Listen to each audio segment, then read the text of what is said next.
bonsoir si vous prenez l'émission en rediffusion. Voilà, aujourd'hui nous sommes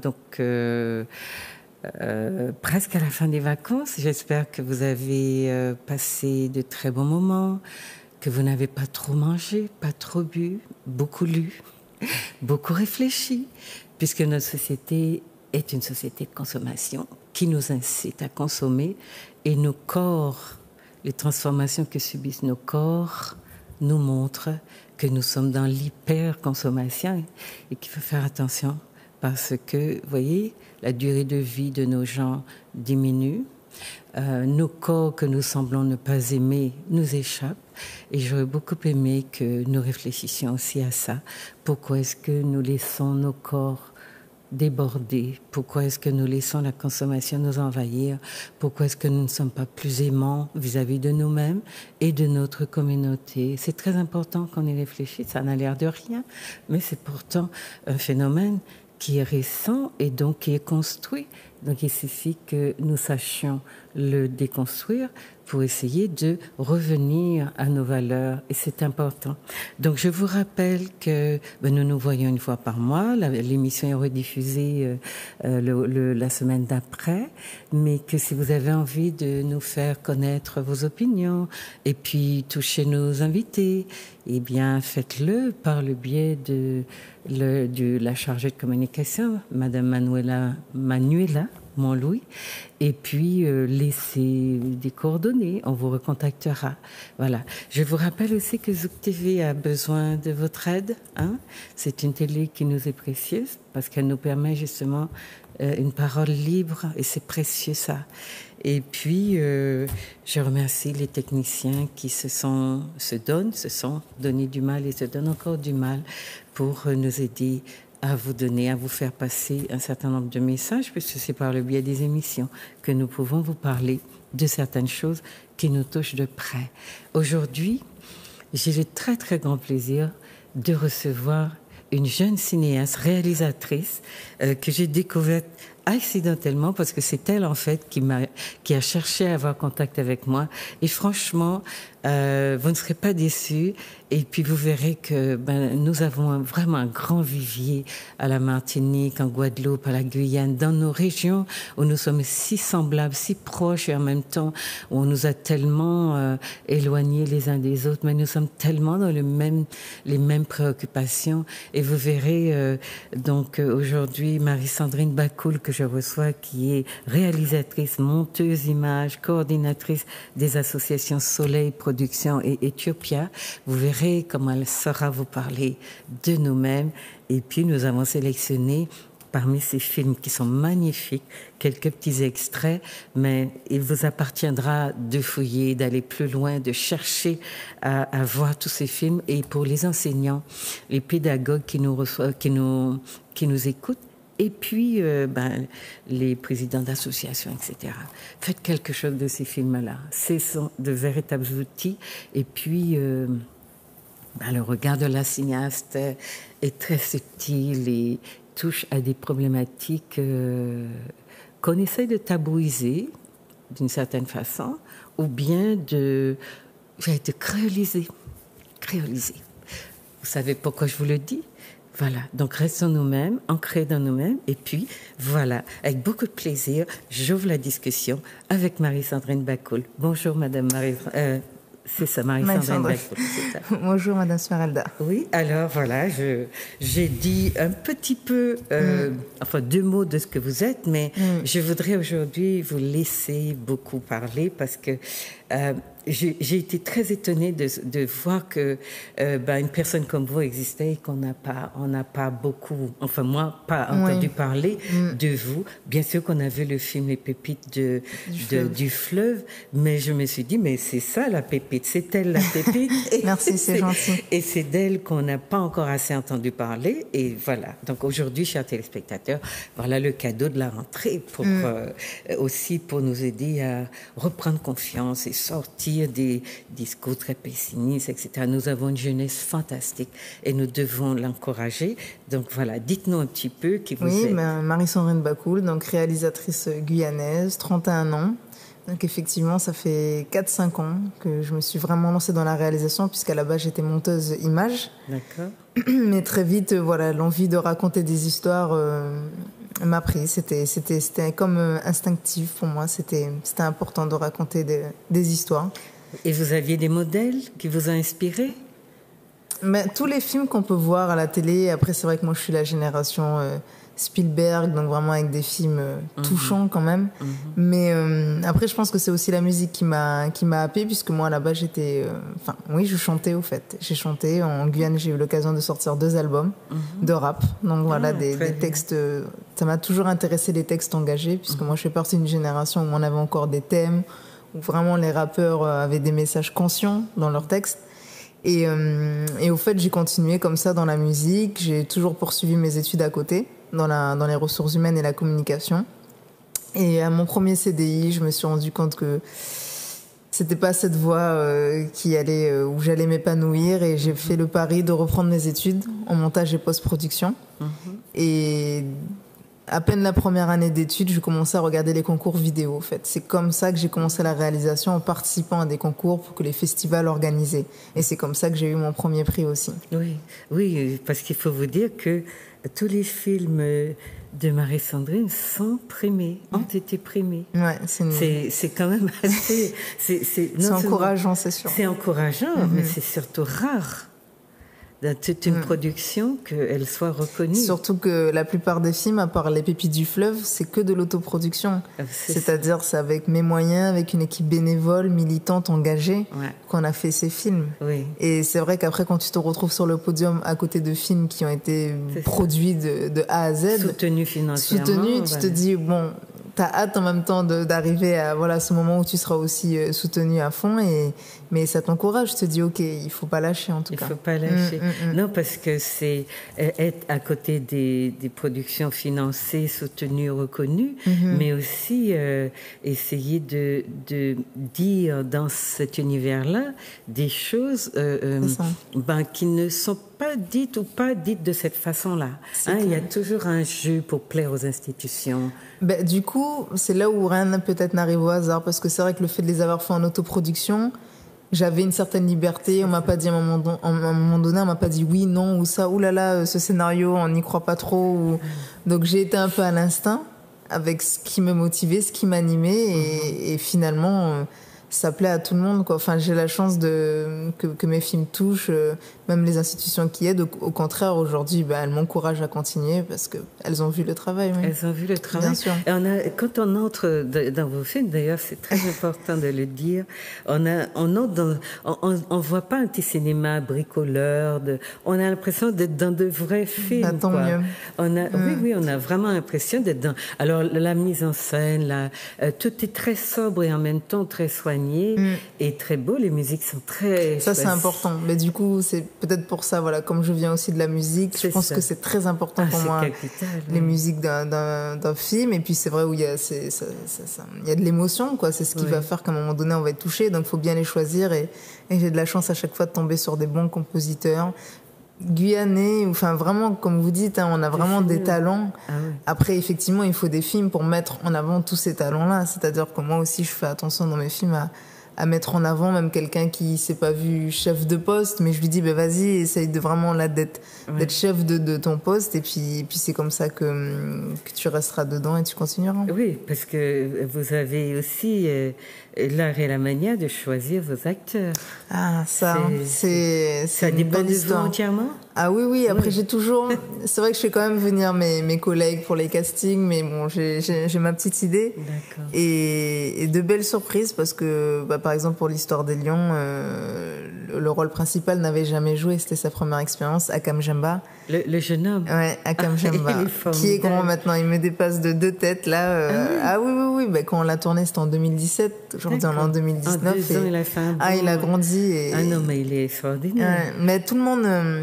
c'est fort, parce que quand après tu vois des gens qui te disent, même des professionnels, on a participé au FEMI en 2017 aussi. J'ai vu que vous avez ramassé. Non, c'est en 2018, et le parrain cette année-là, c'était Gary Dourdan, qui est quand même un Américain voilà, reconnu dans le milieu, et il a laissé un mot très fort pour Akam Jamba, et là tu te dis waouh, c'est fort. On a hâte de savoir ce qui va se passer après. Mais j'ai vu, puisque vous avez un petit documentaire, enfin une petite vidéo sur cette soirée de récompense. Oui, on essaye de garder. Et voilà, et ça aussi, c'est, je trouve, très sobre et en même temps très fort. Alors, chers téléspectateurs, ce petit bout de femme que vous voyez là, alors j'espère, ça sera notre grande réalisatrice pour de grands films que nous comme nous attendons d'avoir, parce que, bon, nous recevons beaucoup des Africains américains, et je dis souvent, heureusement qu'ils sont là pour nous valoriser, parce que les vrais grands films que nous voyons, qui parlent de l'histoire de l'esclavage de façon plus libre, parce que sorti du cadre français, c'est vrai qu'on est assez coincé, et qu'il y a une sorte de censure même insidieuse et vraiment très hypocrite qui pèse donc sur les productions des nôtres, et pour avoir des financements, ils sont tenus effectivement d'écarter un certain nombre de propos ou bien un certain nombre de positions. Donc voilà, on espère j'espère que vous verrez aussi ces films. On espère que Marie-Sandrine McCool va être celle-là qui nous produit, parce que nous avons beaucoup de réalisateurs cinéastes en herbe, quand on fait les événements autour du film documentaire. Il y en a. On découvre, voilà. Mais on ne sait pas pourquoi on perd leurs traces. Après, les places sont chères. Moi, je ne vais pas mentir que, je tiens, c'est vrai que grâce à tous ces prix, ça motive, mais c'est un milieu très dur. Très dur. On peut vite se décourager. Et puis, un film, c'est une économie, c'est des moyens. Absolument. Moi, j'ai peut-être, jusqu'à présent, voilà, cette chance d'avoir des gens à chaque fois qui me soutiennent, mais c'est pas, faut tomber sur les bonnes personnes, et c'est un travail de longue haleine, donc je peux comprendre que des fois il y en a qui baissent les bras ou qui fassent une pause, parce que tu investis beaucoup et tu vois pas forcément le retour. Après, moi, je pense que c'est une ambition, j'ai vraiment envie d'aller jusqu'au bout, donc après ça il faut des acteurs qui vous suivent aussi. Il faut des acteurs, faut une équipe. Un film, c'est pas seul. C'est ce que j'ai appris, c'est qu'un bon film, on n'est pas seul. Il y a une équipe, il y a des comédiens, et chaque détail compte. Donc voilà. Après, ça demande une force mentale, vraiment, pour continuer une fois. Vous m'avez dit que votre modèle, c'était peut-être les films de Spielberg. Oui, c'est-à-dire quand j'étais jeune, c'est vrai que c'est après, aujourd'hui, t'as Denis Villeneuve, t'as des réalisateurs comme ça qui sortent du lot, moi j'aime les films en tout cas où le spectateur est plus qu'un spectateur, c'est-à-dire où il est sur sa chaise mais il réfléchit aussi, mais qu'est-ce qui va se passer. J'aime pas forcément les films, les grosses chaînes comme les Marvel, où finalement t'es embarqué dans de l'action, boum boum boum, et puis tu vas jusqu'à la fin. Moi j'aime que le spectateur... on a aimé quand même Black Panther. Black Panther, oui, mais là c'était exceptionnel.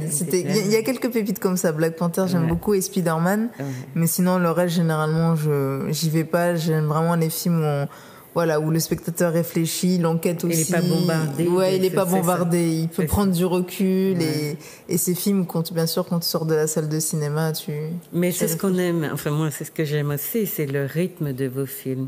Oui, le rythme, surtout dans les pépites du fleuve, on a l'impression d'une petite vie. On pourrait dire la vie est un long fleuve tranquille. Oui. Et puis en même temps, il y a tellement de petits drames que vous évoquez, mais de manière très subtile. C'est jamais dénoncé, c'est jamais dans un discours critique, mais vous voyez, vous montrez la réalité. Les jeunes qui habitent loin de Cayenne et qui doivent partir après leur scolarité secondaire, aller à Cayenne. Mais Cayenne n'est qu'une étape pour quitter le pays. C'est ça. Aller après vers...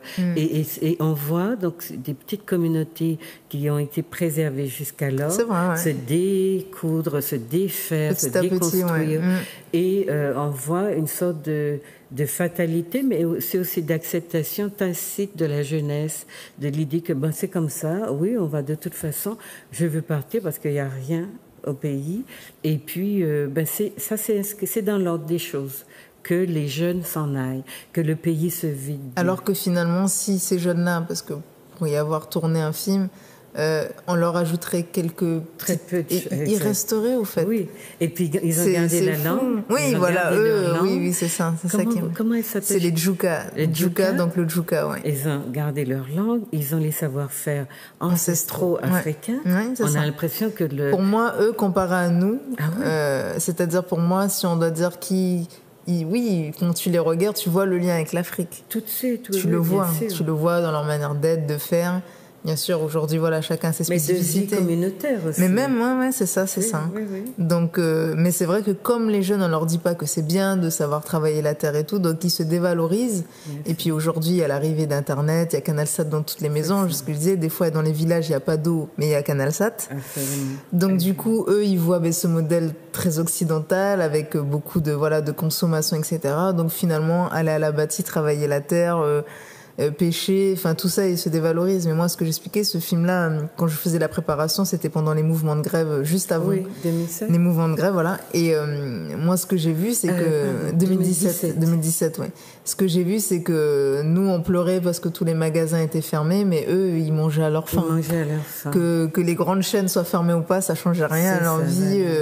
Et c'est ça la force. Mais nous n'avons pas intégré cette dimension-là de la précarité de nos vies. Nous dépendons beaucoup de l'arrivée de bateaux et de l'import-export. L'import. Oui. Et c'est vrai qu'en 2009, nous avons eu le même phénomène. Ceux qui nous ont nourris, c'était nos petits paysans sur qui on crache très souvent. Et puis tout le monde était très content de pouvoir quand même boire. Et puis les choses que nous dévalorisons, eh bien, ce sont elles à qui ou à quoi nous avons redonné de la valeur. Parce que nous avons découvert que quand on a faim et quand on renoue avec ses racines, eh bien, qu'on trouve du bon et beaucoup de bien dans ce que bien sûr. Nous. Mais donc la question de chers téléspectateurs, vous avez dû voir ce film projeté, je crois, sur Martinique la Première et François, Les Pépites du Fleuve. Hein, c'est un 52 minutes. C'est ça. Minutes. Et c'est un rythme, c'est d'abord une parole, c'est d'abord des jeunes, beaucoup de jeunes, parce qu'on a bien vu que la caméra, je ne dis pas les traquait, mais elle était dans leur pas, elle suivait, elle les fouillait aussi, elle leur posait des questions pour savoir d'abord ce qu'ils aimaient, comment ils feraient, et puis cette sorte de douceur qu'il y a chez les gens, qui est vraiment typique de l'héritage africain, une douceur dans la manière dans le vivre ensemble. C'est ça. Moi, j'avoue que c'est ce qui nous manque aujourd'hui, enfin, ce qu'on a perdu. Mais ça nous manque parce que nous sommes, j'allais dire, les civilisés de l'Occident. Et l'Occident ne nous a jamais appris à être doux, mais à être dans la concurrence, la compétition. Vous allez me dire que je suis dure, mais je sais de quoi je parle. La compétition, le système capitaliste, la mondialisation, ce sont des formes de prédation qui nous privent d'atavisme culturel, de manière de concevoir là. C'est vrai que si on est trop mou dans cette vie-là, on reste sur le trottoir, dans la marge. Et donc, pour faire ses preuves, il faut sortir ses griffes, mettre bien, comment on dit ça, filer ses éponges, comme on dit en créole. Et du coup, c'est vrai qu'on est plus dans la compétition que dans la solidarité. Ça, puis j'entends tout le monde crier en moi, oui, on est plus solidaire, mais le système, c'est lui qui vous formate. Alors, il faut que vous soyez logique aussi dans vos... Je trouve qu'on a beaucoup d'attentes dans nos discours qui ne reposent sur rien, parce que nous analysons au système. Or, on n'a aucun sens de nous est délivré de ce que nous vivons si nous ne sommes pas dans le cadre. Nous ne plaçons pas les discours, les contenus dans le cadre du système qui est un système capitaliste, voire aujourd'hui néolibéral, et qui nous demande d'être individualistes, égoïstes, compétitifs, concurrentiels, etc. Donc, dans les Pépites du Fleuve, on retrouve cette sorte de paix. En même temps, on sent que c'est une vie qui est presque trop pure pour pouvoir exister dans ce monde-là. C'est ça, mais au fait, finalement, si c'était eux, vous avez vu, si c'était les enfants, peut-être que c'est pas ce choix de vie qu'ils auraient forcément choisi, même si bon, Au final, là, je vois, ils sont sur Cayenne. Ils sont très heureux quand il faut y retourner pour quelques jours de vacances, voilà. D'accord, c'est ça. Mais voilà, c'est dû à l'enclavement, en fait. C'est-à-dire que Grand-Santi, c'est que depuis 2010 qu'il y a l'avion pour pouvoir y aller. Donc sinon, c'était de la pirogue, des heures de pirogue. Et finalement, c'est que les gens issus vraiment de Grand-Santi qui y allaient. Moi, avec ce film, j'ai compris, en tout cas, ça m'a mis un électrochoc. Il faut plus qu'on connaisse l'extérieur et qu'on connaisse pas chez nous. Après, bien sûr, il faut faire en sorte de donner des facilités aux gens, de visiter les communes de l'intérieur. Mais voilà, c'est un petit cocon qui s'est fait. Ils sont restés très entre eux. Et après, j'ai eu quelques difficultés quand même. Quand je suis arrivée, j'ai bien compris que ma caméra n'était pas la bienvenue. Ce qui, au début, aurait pu m'avexer, aurait pu me décourager parce que je sentais bien que quand c'était des métropolitains, c'était plus simple. Mais au final, après mon repérage, j'ai compris pourquoi. Parce qu'effectivement, à part les métropolitains qui viennent beaucoup pour enseigner au collège, par exemple, il y a pas de gens du littoral. Enfin, vous voyez ce que je veux dire? Oui, de l'intérieur du pays. C'est-à-dire qu'on se connaît pas. Et eux, à un moment donné, quand ils voient quelqu'un comme moi qui s'intéresse à eux, qui s'intéresse aux rêves de leurs enfants, ils trouvent ça suspect. C'est suspect. Donc j'ai dû faire mes preuves, j'ai dû vraiment montrer que c'était vraiment sincère.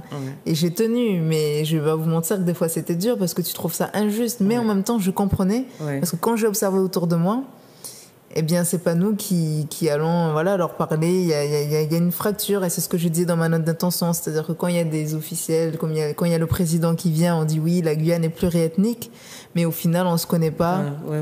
Entre dit créole et amérindien, bouchénaguais, on se connaît pas. Donc ce film, je l'ai fait vraiment quand je tournais. Je savais qu'il allait être diffusé sur France O et que des gens en France allaient le voir, mais je pensais surtout aux gens du littoral comme moi qui ne connaissent pas ces enfants, qui connaissent pas leur culture et qui peut-être des fois instinctivement peuvent les prendre de haut alors qu'il y a tout à prendre. On a tous à apprendre de l'autre. Ils sont extrêmement... Mais c'est vrai que quand on regarde le film et qu'on voit des Français là qui viennent apporter je ne sais quoi, je crois qu'ils pensent que c'est le savoir. Il y a quelque chose qui, en tout cas moi, je me demande comment les gens acceptent aussi de jouer, d'être ces personnes-là qui vont dans une communauté dont ils ignorent tout, ils ne parlent pas la langue et qui sont là comme ceux qui, finalement, organisent la destinée de ces enfants, parce que ce sont eux qui leur disent « t'es bon, tu peux aller en ville, tu peux partir ». Et j'ai posé déjà la question dans d'autres occasions, et on m'a dit « oui, ils font leur travail ». Mais je veux dire, à toutes les époques, il y a eu des systèmes extrêmement violents contre les peuples, et on a dit « oui, les gens faisaient leur travail ». Est-ce que nous, enfin ces personnes-là aussi, n'ont pas une réflexion à mener sur cette façon intrusive qu'a le système de les placer au cœur de communautés? Moi, la question, c'est pourquoi nous, on se bat pas pour aller dans ces communautés-là. Moi, après, effectivement, j'aurais aimé qu'il y ait plus de Guyanais d'origine qui y aillent, mais on n'y va pas. Parce non, que mais vous n'y allez pas. Ça nous intéresse pas, parce que nous, on préfère être dans la clim, dans le confort. Oui, mais vous êtes aussi désignés. Ces personnes-là sont désignées. Non, pas pour le collège. C'est vraiment autant le primaire. Ce sont des gens qui demandent à y aller. Voilà, c'est-à-dire que le collège, il y a des places, et donc voilà, et du coup, on trouve pas de profs. Et du coup, on est obligé de pousser les recrutements plus loin jusqu'en France pour trouver des gens parce que le Guyanais qui est peut-être sur le littoral n'a pas envie de vivre. Vous avez vu comment c'est Grand-Santi, donc c'est vrai que c'est pas le confort de Cayenne, mais tu dois aussi avoir une vocation et te dire que tu vas peut-être inculquer ou donner des choses à ces enfants que d'autres ne pourront pas, parce que même s'ils ont une bonne volonté, ils sont pas du pays d'origine. Donc et moi, il y a trop de choses qui leur échappent. Moi, c'est vraiment une critique, c'est-à-dire que, effectivement, j'ai vu qu'il y en a beaucoup, mais moi, ma question, c'est de savoir pourquoi on n'y va pas, et la réponse, c'est que généralement, on n'a pas envie de se prendre la tête, être dans un coin où il y a pas de grands centres commerciaux ou... Non, mais moi, je crois que ça, c'est la réponse qui nous vient le plus spontanément. Mais nos parcours historiques, nos drames, etc., ne sont pas les mêmes. Et les Français, effectivement, ceux qui vont en Afrique aussi, ils sont en quête de dépaysement parce qu'ils ont vécu... Parce qu'eux, ils ont vécu on peut considérer dans du confort ou dans quelque chose qui va de soi. Tandis que nous, ce sont des conquêtes, entre guillemets, très récentes, en tout cas une manière de vivre qui donne aux afrodescendants de toutes ces colonies le sentiment que ça, c'est de la civilisation, de la modernité, et que voilà, on la mérite parce qu'on ne l'a pas eu. Donc c'est sur le plan des comparaisons, je mettrais un peu un bémol, parce que ce que les peuples recherchent, d'ailleurs en Afrique, on n'a pas un tourisme de masse, on a vraiment des blancs aventuriers. Des gens qui recherchent. Ils savent pourquoi ils viennent. Et la Guyane représente cette sorte de terre sauvage encore à conquérir. En tout cas, des expériences nouvelles à faire. Donc, c'est normal que les Français y aillent sans trop. Bien sûr, Voilà, et les nôtres soient plus machin. Parce que dans la façon de déplacer les populations, nos gens de Guadeloupe, Martinique, je sais pas pour la Guyane, sont envoyés majoritairement dans les quartiers difficiles en France. Ils ne sont pas envoyés dans les quartiers huppés où les enfants aiment l'école, etc. Donc, il y a quand même une organisation des déplacements qui est peut-être à revoir. Et qui est problématique aussi parce qu'elle n'est pas neutre, en tout cas. Alors, vous disiez que... alors, chers amis, nous allons voir un petit extrait de 2 minutes environ de ce film dont nous parlons, là, avec les jeunes... Les pépites du fleuve, c'est ça? Et voilà, nous revenons après.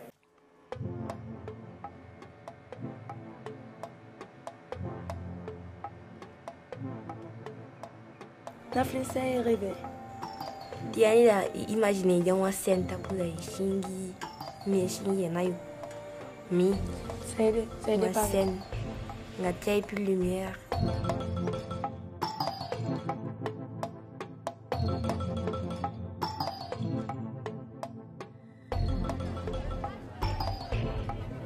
Les jeunes sont obligés de quitter Grand Senti après le collège parce qu'à Grand Senti, il n'y a pas de lycée.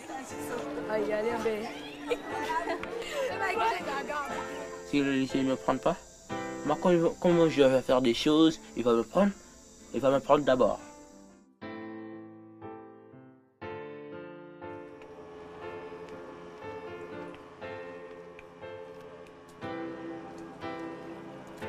Dandaino, c'est rêvé. Mes rêves sont astronaute. Tu veux faire Astronaute. Astronaute? Ouais. Ah ouais? Et toi, par exemple, quand tu discutes avec tes copines, tu dis, moi, je veux aussi aller en France, quoi, un petit peu, non? Ouais, elles disent quoi, elles? Tout le monde veut partir. Voilà, là, mais il va plus rester personne, en fait, quoi, à Grand Sentier. Non, on va revenir. Ah, d'accord. Tu vas revenir? Non. C'est bien pour un astronaute. Là, au chiti, je suis là, ça m'a. Vous savez, je t'ai dit, mais pas. Je t'ai dit, mon travail est tout comme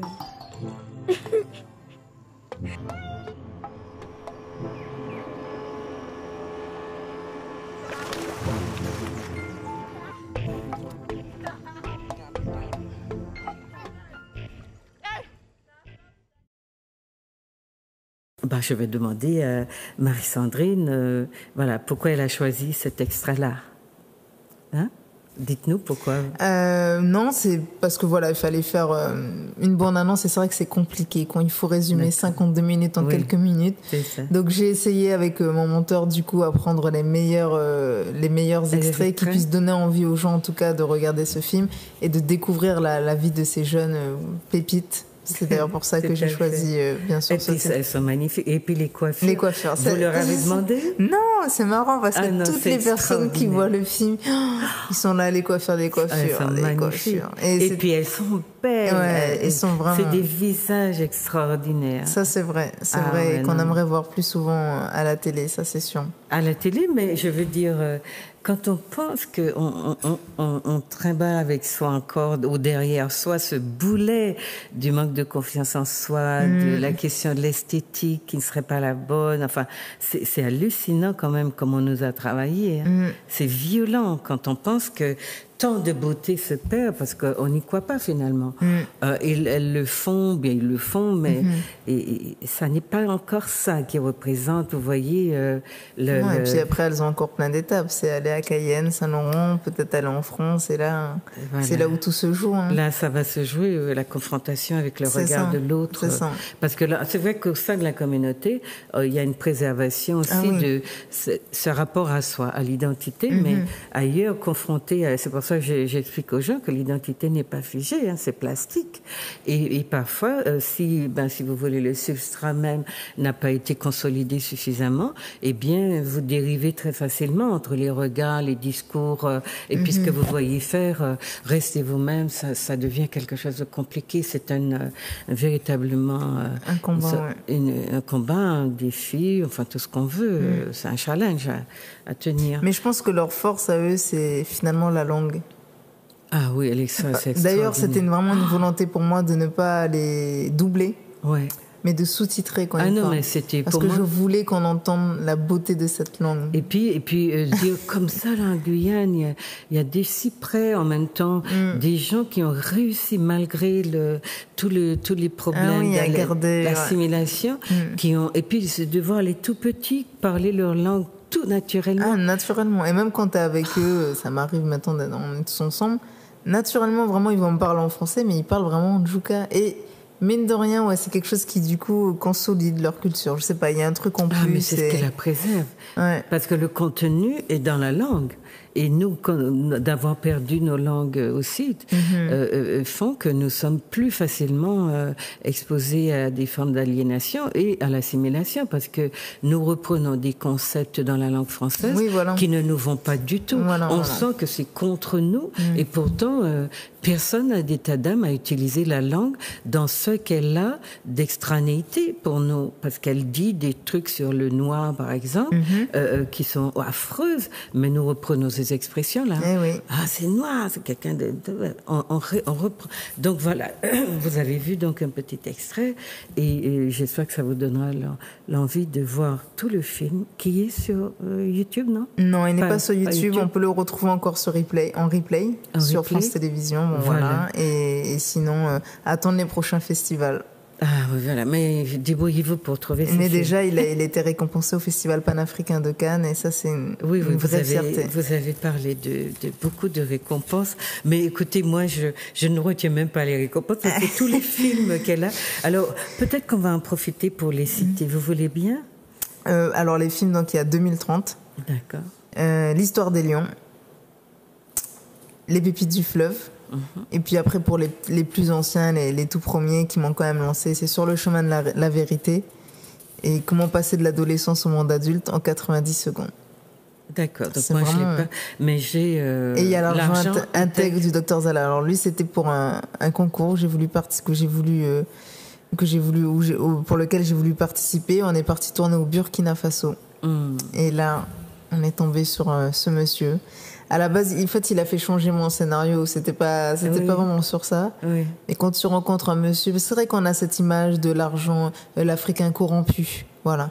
Et là, on est au Burkina Faso, le pays des hommes intègres. Je rencontre ce monsieur-là qui aurait pu se faire beaucoup d'argent en France, en travaillant dans le médical. Et puis finalement, il a décidé de rentrer et d'ouvrir son centre pour enfants. Et du coup, ce qu'il m'expliquait, c'est que quand il est arrivé, 90% des enfants mouraient du palu et du Noma. Aujourd'hui, il en sauve 90. C'est ça. Donc c'est ça qui est magique. Et avec sa femme... Et avec son travail, son argent. Ah oui, son argent, c'est fou, quoi. Donc... il nous a mis vraiment...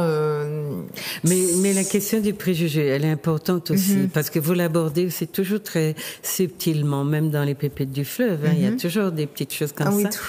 La question du préjugé, enfin des regards qui sont biaisés, parce que il y a de l'ignorance à la base de ça. Mais on sent en Afrique, il y a énormément de docteurs Zala. Bien sûr, bien sûr. Vous avez dans les expériences qui sont faites de beaucoup d'Africains qui se sacrifient, qui travaillent beaucoup. C'est vrai qu'on a plus l'image du blanc qui va faire des dons, qui va aider, mais on se rend pas compte. Non, mais les médias sont entre les mains des blancs et les blancs aiment nous faire comprendre ou quoi que ce sont eux qui nous font du bien et que les nôtres ne nous font pas du bien. Il faut qu'on sorte de ce discours-là parce qu'il y en a assez et il faut qu'on sache quand on veut vraiment parler sûr qu'on aille à se renseigner et qu'on aille à des sources sûres au lieu d'être manipulés sans arrêt par des gens qui nous disent que ce sont eux qui nous font du bien alors que bon, historiquement on a quand même beaucoup de questions à se poser sur ce bien-là.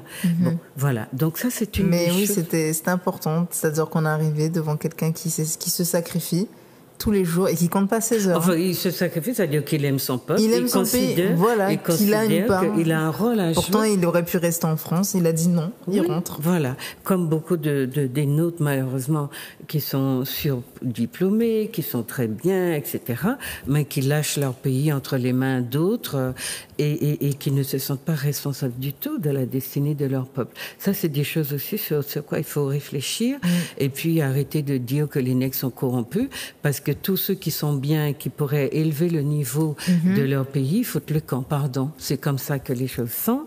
Donc il nous faut rester un petit peu plus modeste dans nos déclarations et prendre plus de responsabilités envers nous-mêmes. Alors, autrement, vous avez écrit donc... vous avez un scénario que j'ai adoré. Oui. Oui, c'est l'histoire des lions. D'accord, oui. Dites-nous comment est né, parce que franchement... Alors, l'histoire des lions. Donc, en fait, c'est parti. Et il y a eu plusieurs étapes. J'étais en train de travailler. J'arrive pas à me souvenir sur quoi je travaillais. Il y a mon collègue Mickaël Faustin, avec qui je travaille tout le temps sur tous mes films, qui me dit tiens, il avait un ami qui était revenu en Guyane. On a été à la place Schellcher et on s'est arrêté pour voir ce qui a marqué sous la statue. Bon. Et là, il me dit le truc, la Guyane, reconnaissante, blablabla. Je dis waouh. Et puis on se dit très vite, non, ça, il faut dire quelque chose, faut faire. Et moi, je réfléchis toujours à la manière dont on peut raconter les choses, parce qu'il faut pas arriver frontalement, et puis les choses ne sont pas arrivées aussi frontalement, voilà. Et du coup, je dis bon, ok, on est parti sur cette histoire de la place Schellcher, il faut dire quelque chose. Et puis finalement, ça nous ramène à beaucoup de choses, c'est que on a beaucoup de noms de rues qui sont en Guyane, avec Schellcher, mais même avec d'autres peut-être noms de personnes qui ont fait d'esclavagistes, voilà, faut le dire, sûr. voilà. Donc du coup, c'est aussi se pousser les gens à réfléchir et à savoir. Et finalement, cette place-là, effectivement, on y est tous déjà passés. Et très bon. Maintenant, grâce au film, je suis contente. C'est vrai que du coup, on s'y attarde plus, mais on n'a jamais regardé même la posture de l'esclave qui tient son cœur comme un gentil enfant. Se dit wow. De l'esclavagé, parce que nous faisons une différence entre l'esclave et l'esclavagé. Les gens qui sont ici ou dans les colonies sont des Africains déportés et mis en esclavage, réduits en esclavage. Donc il y a un nouveau sigle qui dit ça et c'est encore en discussion. Mais on parle d'AFRES, Africains réduits en esclavage. Et donc quand nous parlons seulement des personnes, nous disons soit AFRES ou alors esclavagés ou esclavisés. C'est-à-dire des personnes qui sont arrivées, qui étaient des personnes de culture, de civilisation, et qui ont été réduits à l'état d'esclaves. Pour cela que les mots, les concepts que nous utilisons, importants. Et puis il faut les réviser parce qu'ils traduisent des formes de, si vous voulez, d'anéantissement avec le temps, qui font que beaucoup des nôtres disent je suis descendants d'esclaves et ils considèrent que donc leur vie a commencé avec ça, qu'il n'y a rien à chercher plus loin et ça les empêche vraiment d'explorer leur africanité. D'où est-ce qu'ils viennent, comment est-ce que voilà ça s'est passé pour leurs ancêtres en Afrique, etc. Et donc on va dire mon père africain d'une manière un peu ridicule d'ailleurs, parce que quand nous sortons de nos petites îles, nous sommes toutes sortes de choses en déperdition dans les sociétés blanches. Nous ne sommes surtout pas considérés comme eux se considèrent et avec le même degré d'humanité, n'est-ce pas? Nous en savons quelque chose. Alors, donc, sur cette question-là, donc c'est Vous voulez dire rapidement Oui, c'est ça. Un jeune garçon un jeune qui est à l'école, qui est au collège et qui doit faire un exposé. Voilà, qui à la base il n'est pas content sur la version les Noirs ont vendu les Noirs. Voilà. Donc son professeur, d'une manière sage quand même, va lui dire écoute, fais un exposé sur l'abolition de l'esclavage et donne-nous ta version, quoi. Fais des recherches. Voilà. Donc c'est ce qu'il lui a dit dans la vie et c'est une belle leçon. Il suffit pas de dire toutes les choses, faut aussi les prouver, faut les. Donc voilà, et finalement, à force de chercher, il va faire une drôle de rencontre, une belle rencontre, et à partir de là, il va apporter une histoire qu'on n'avait pas vue, d'où d'ailleurs le titre du film, parce qu'il n'y a pas de lion en Guyane, on est bien d'accord. L'histoire des lions, c'est le proverbe que vous avez repris. C'est ça. Et scindé en deux, d'ailleurs. Voilà, c'est ça. Tant que les lions n'auront pas leurs propres historiens, les histoires de chasse tourneront toujours à la faveur des chasseurs. Par le chasseur, exactement. Bien sûr. Donc c'est ce que j'ai voulu faire, et c'est vrai que depuis ce film, je suis très contente qu'on se pose des questions sur cette statue, sur le rôle de Victor Schœlcher, sur le rôle des résistants. Et d'ailleurs, c'est peut-être des enseignants, parce que le gamin se révolte, c'est contre le discours de son prof qui dit moi j'en ai marre qu'on me dise Neg van Neg. Moi, mes ancêtres sont des résistants. Des résistants, et d'ailleurs, il y a son camarade qui. Tu vas voir. Et son camarade qui lui dit non, toi tes ancêtres étaient des vagabonds. Donc, mais c'est important parce que chacun a son rôle. Finalement, le professeur, il est aussi dans un système. Absolument, c'est donc, ça. On ne sait pas s'il fait exprès ou s'il provoque. Voilà. Visiblement, un de ses camarades, lui, il est vraiment dans l'aliénation. Il va dire, mais non, on te croit pas. Enfin, voilà, quoi. Il y a quand même une petite qui dit, puisqu'à un moment donné, voilà, c'est tout ce qui se passe, c'est vraiment des réflexions qu'on a eues. Ce film, il a été révélateur pour moi. Effectivement, nous, je pense, notre plus grand malheur, c'est qu'on n'a pas de photos. Et donc, ce sont des dessins. Et en plus, fait par qui? C'est ça. Donc, c'est ce qu'il dit dans les dessins.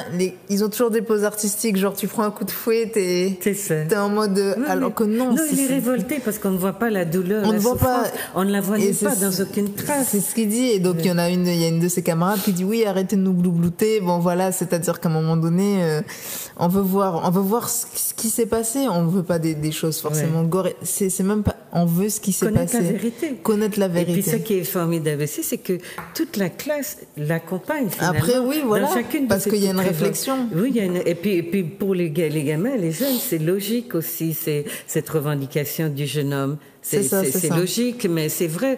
Nous, on n'a pas besoin qu'on nous la raconte. On veut connaître la vérité. La vérité aussi, aussi dure qui s'est passé. Enfin, il s'est passé des choses très dures dans l'histoire du monde, et nous, c'est toujours édulcoré, alors qu'on sait très bien. Attends, on était des meubles. Je même pas même notre esprit, je pense qu'il est même pas assez fort pour imaginer tout ce qu'on a d'être en meuble. Un meuble. Donc et puis juridiquement, ça veut dire que quoi que vous fassiez, vous êtes prisonnier de ce statut qui nous suit d'ailleurs jusqu'à aujourd'hui. Il faut s'en libérer. Mais c'est vrai que ce film-là a été... ça a été un vrai travail d'écriture. Et puis en plus, c'est-à-dire qu'à un moment donné, on a voulu parler de résistants, mais nous-mêmes, on a dû résister pour faire ce film. C'est-à-dire que on sortait justement de la grosse période de grève en Guyane en 2017. Donc je savais très bien, j'ai tourné au mois de mai, qu'il n'y allait pas avoir de budget pour ce film. Donc j'ai dû monter rapidement une équipe qui croit en ce film. C'était un travail de résistant, hein, vraiment. On a eu des intempéries, la pluie qui voulait pas nous lâcher. Bref. On a tenu, je vais pas vous mentir que c'est un des films, mais j'en suis ressortie grandie, mais vraiment où j'ai eu peur, parce qu'en plus je voulais vraiment qu'il sorte. Voilà, je savais que chaque année il y avait cette fameuse commémoration d'abolition de l'esclavage. Je voulais apporter un autre regard, je voulais que ce film soit prêt. Donc ça veut dire que pendant le moment où même je négociais avec le gérant de la salle de cinéma, le film n'était même pas fini de monter, les gens ne savent même pas, mais dans ma tête il devait sortir là. Et la salle était remplie, donc ça a vraiment été une bénédiction. Et voilà, c'est vrai qu'on me parle d'un plus long format, que ça soit moi ou quelqu'un d'autre qui le fasse, au moins on sait qu'il faut raconter ce genre d'histoire. Et c'est justement une Evelyne San qui a fait des fiches, qui m'a inspiré aussi ces héros-là. Elle a fait des fiches qu'elle a mis sur le chemin Vidal en Guyane, c'est là où il y avait des habitations et tout, pour dire que voilà, il y avait des esclavagistes, mais il y avait des résistants. Et comme quoi les écrits c'est important, parce que si j'étais pas tombée aussi sur ces fiches, j'ai fait le rapprochement entre ces fiches et la place Schœlcher. Donc c'est important les écrits aussi. Non mais c'est capital. Comment sur quoi on s'appuie? La mémoire aujourd'hui, elle n'est pas entretenue comme à l'époque des griots en Afrique. Hein. Aujourd'hui, ce qui nous reste, c'est vraiment reconstruire des pans de notre histoire, puisqu'elle n'est pas l'objet de recherche vraiment, j'allais dire, prise en charge par le système. Donc, il faut qu'on fasse ça. On le fait à la manière marronne. Bon, chers amis, vous avez vu, voilà, notre pépite Marie-Sandrine Bakoul, donc a commis, enfin, je sais pas, réalisé ce film qui s'appelle L'Histoire des Lions. Et donc, on va vous en présenter un petit extrait. J'espère que vous aurez envie, vous pédagogues surtout, à quelque niveau que ce soit, de le trouver et de le présenter, de le montrer à vos élèves, vos membres d'associations, etc. Parce qu'il faut absolument que cette version de l'histoire soit connue. Alors, avant de montrer la petite séquence, c'est très important, mais en même temps, je n'arrive pas à fixer une signification là-dessus. Ce monsieur, lorsque le jeune homme est au pied de la statue de Schellcher, et que quelqu'un apparaît à ses côtés, qui est d'ailleurs un peu handicapé, hein, qui est sur une béquille, un monsieur d'une 50aine d'années, et qui lui dit, tu sais comment il s'appelle, en lui montrant la statue. Et le gamin a les yeux tout de suite tournés vers Victor Schellcher. Mais c'est exactement et il lui dit, non, parce que la personne, l'apparition lui dit, tu sais comment il s'appelle. Et quand le gamin répond Victor Schellcher, il lui dit non, celui qui est à côté. Et il se trouve que celui qui est à côté, donc c'est un des héros fondateurs de la culture guyanaise. Bien sûr. Eh bien, comment comment expliquez-vous cette apparition? C'est un ancêtre, c'est une mémoire, c'est quoi? Non, pour moi, c'est le héros c'est le fantôme, on va dire, qui s'est incarné, oui, bien sûr. Donc il est venu dire, faut pas oublier mon histoire, puisque à la fin de ce récit, il va demander à cette apparition, est-ce qu'il a le droit de raconter cette histoire-là à l'école? Et c'est ce qu'il va présenter en exposé à ses amis et au maître d'école. Et tout le monde est fasciné. Qui l'écoute, finalement. Qui l'écoute, et puis tout le monde est fasciné. Et il est très applaudi à la fin de l'exposé. Bien sûr. Comme quoi, ça touche nos histoires. Hein. Absolument. On a de belles histoires. C'est vrai que malheureusement... On n'a pas. Non, mais il faut de plus en plus qu'on ait les moyens de les raconter. Et puis, on a des héros qui se ressemblent tellement. C'est vrai. Si on fait le tour de Guadeloupe, Martinique, Guyane, et même le Brésil, oui, absolument. C'est fou. Au fait, c'est ce qu'elle disait, Evelyne Sagne, elle a raison, c'est que quand on parle de la guerre en France, on va parler des résistants. Ils ne parlent jamais des collabos. Absolument. Mais quand c'est nous, on doit toujours parler de ceux qui se sont... C'est d'abord des collabos. Des collabos, ceux qui sont couchés. Oui, les Noirs ont vendu des Noirs. Oui, mais d'accord. Mais ce que je veux dire, c'est que voilà, mais c'est pas possible. Je connais aucune civilisation où il y a toujours des héros, il y a toujours des gens qui, même s'ils doivent se sacrifier, qui se lèvent contre le système. Mais même, c'est fou d'avoir cru pendant des années qu'on a tous dit oui, on s'est couché, et puis on a pris des coups de fouet. Et puis on découvre aujourd'hui d'immenses résistances en Afrique par des femmes comme la reine Zinga ou d'autres qui ont résisté aux envahisseurs, aux colons. Pendant même la reine Zinga, c'est 30 ans de combat. Mais c'est ça. Et puis on a beaucoup, ces gens qui ont au Bénin construit une civilisation sur l'eau pour échapper aux kidnappeurs, par exemple. Plein d'exemples de fortes résistances qui ont duré très longtemps, dont on ne parle jamais. Mais j'étais d'autant plus contente de ce film qu'à la Martinique, les personnes avec qui je discute du sujet me disent « Mais oui, c'est Neg qui vend Neg ». Et je demande « Mais d'où tenez-vous ça ?»« Ah, mais c'est toujours ce qu'on nous a raconté à l'école aussi. » Mais qui vous a raconté ça? À l'école aussi, surtout à l'école. Mais c'est une idée qui est qui est répandue dans nos populations et qui font que chaque fois que vous parlez d'Afrique, c'est un bon prétexte pour rejeter, ne pas regarder du tout de ce côté-là, sur le plan identitaire. Et de toute façon, on n'a rien à faire avec ces gens-là, ils nous ont vendus. Et ça, c'est une manière non seulement d'éliminer la question de l'apport africain dans nos civilisations, mais c'est aussi une manière, puisqu'on ne sait pas gérer cette africanité-là, puisqu'elle est combattue depuis l'origine, eh bien, c'est une solution de facilité. En plus, dire ça déborde sur la question des réparations. Vous voulez des réparations, mais ce sont les Africains qui vous ont vendu. Ça. Et donc finalement, c'était la bonne... Non, mais c'est ça. La question, elle est centrale. La façon que vous l'avez abordée, que vous avez eu de l'aborder, et à mon avis, doit pouvoir être questionnée de différentes façons. Et ça serait très intéressant que les enseignants, notamment, se servent de ce film pour essayer de faire évoluer les mentalités. Voilà. Et donner d'autres pistes aux enfants, qu'ils aient plusieurs... Il ne faut pas regarder que l'angle de Victor Schœlcher. Parce qu'on sait qu'il y avait des révoltes. C'est ce qui s'est passé aussi en Haïti. C'est partout. Et voilà, partout. Dans tous les endroits où on a déporté nos ancêtres. Mais c'est sûr qu'ils n'allaient pas éternellement se taire. C'est pas possible. Non, mais les colons ont cru et les pays colonisateurs que l'esclavage serait éternel. Mais vous disiez qu'aucun peuple ne peut se prévaloir d'avoir été intègre à 100%. Tous ses membres, en tout cas. Dans les camps nazis, ce qu'on sait, les Blockwarts étaient très souvent des Juifs. Donc, là où on conduisait les Juifs en chambre d'extermination, donc une catégorie de Juifs, il y avait une catégorie de Juifs, les Blockwarts, qui étaient... c'est eux qui passaient... qui surveillaient les chambres. Oui, parce que voilà, c'est-à-dire qu'ils prennent toujours aussi, ils prennent toujours aussi des gens de la communauté pour...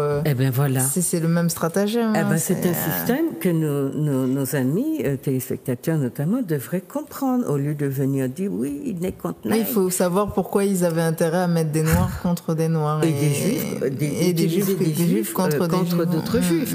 Et puis, pendant l'occupation, la Gestapo en France, le régime de Vichy, je veux dire, c'est une petite poignée d'hommes qui ont décidé de reprendre leur pays d'entre les mains de l'Allemagne, et tous les autres ont collaboré. Oui, mais jamais on va dire ça. Ils vont tous parler à la télé des résistants, mais quand nous, on veut essayer les résistants, c'est une poignée de personnes en France. Mais oui, c'est pas tout le monde. Mais donc du coup, voilà, ils préfèrent voir l'histoire du côté des héros, leur histoire, et nous, c'est ce qu'on veut faire aussi, c'est-à-dire arrêter tout le temps de nous parler de... Mais vous avez dit l'histoire des lions. On attend c'est l'histoire des lions, on attend de la faire émerger, mais vous savez bien que pour le moment, ce sont les chasseurs qui nous parlent de notre histoire. Alors donc, on regarde ce petit extrait et puis on vous revient très vite.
Après ce film-là, je ne sais plus en quelle année. C'était en 2017. En 2017, il est relativement récent. Oui, il a continué à faire du cinéma, le jeune homme ? Non, j'avoue que... Mais il est vraiment dans la posture où... si on lui propose un bon rôle, il va pas dire non. Ah oui. Après, je le comprends, il faut les propositions. Et là, justement, il est rentré vivre en Guadeloupe avec son frère. Donc j'espère que j'essaie de le dire au maximum autour de moi que des rôles lui seront proposés. D'accord. Parce qu'il a vraiment de l'avenir. Ouais. D'accord. Et puis on va regarder un dernier petit extrait tout à l'heure. C'est un film, alors 2030, qui est mais vraiment dans la droite ligne des angoisses que nous avons actuellement. Ouais. Quelle sera la population, je vais dire, dans les décades qui viennent, de nos régions? Est-ce qu'elle aura aura disparu et elle sera remplacée donc par d'autres gens. Mais en fait, la question de l'immigration, vous la posez, j'allais dire, d'une façon un peu particulière. Hein. Ah oui, c'est-à-dire, vous fouillez, vous appuyez sur notre bobo et on se dit, mais mon Dieu, mais c'est ça accentue le sentiment qu'on a d'angoisse d'une disparition imminente et d'un remplacement de nous par d'autres gens qui demain seront ceux-là qui viendront réclamer. Il y a plusieurs paramètres. C'est vrai que ce qui m'a motivée en premier, je me souviens quand j'ai pensé à ce film, c'était on était en plein, alors c'était en 2014-2015 et on était en plein dans les débats sur l'identité nationale. Donc c'était la mode à la télé, tout le monde parlait de ça. Et ça m'énervait de voir tout le temps, du coup, des gens de tous les partis, hein, qui pouvaient dire, en gros, dans leur discours, c'était en gros, on suspectait les Noirs et les Arabes toujours de ne pas être des Français, des vrais Français. C'est ça. Bon. Et donc derrière ça, c'est la couleur de peau, au fait, qui détermine. Il y a que la couleur, vous le montrez par exemple, bien. un Italien, il passera pour un Français, mais le Nord, on va toujours dire, ouais, mais toi, est-ce que tu aimes vraiment la France et tout.